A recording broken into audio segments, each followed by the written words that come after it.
The book of 1 Chronicles. Chapter 14.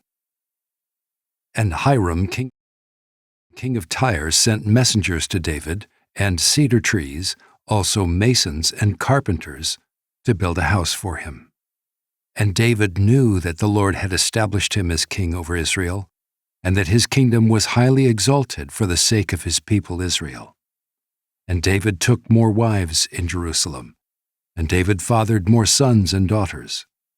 These are the names of the children born to him in Jerusalem: Shammua, Shobab, Nathan, Solomon, Ibhar, Elishua, Elpelet, Noga, Nepheg, Japhia, Elishama, Beeliada, and Eliphalet.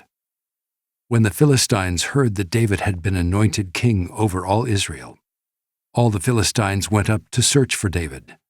But David heard of it and went out against them. Now the Philistines had come and made a raid in the valley of Rephaim.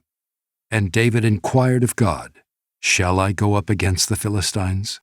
Will you give them into my hand?" And the Lord said to him, "Go up, and I will give them into your hand." And he went up to Baal Perazim, and David struck them down there. And David said, "God has broken through my enemies by my hand, like a bursting flood." Therefore the name of that place is called Baal Perazim. And they left their gods there, and David gave command, and they were burned. And the Philistines yet again made a raid in the valley. And when David again inquired of God, God said to him, "You shall not go up after them. Go around and come against them opposite the balsam trees.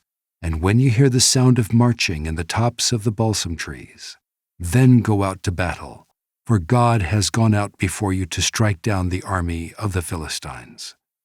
And David did as God commanded him, and they struck down the Philistine army from Gibeon to Gezer. And the fame of David went out into all lands, and the Lord brought the fear of him upon all nations.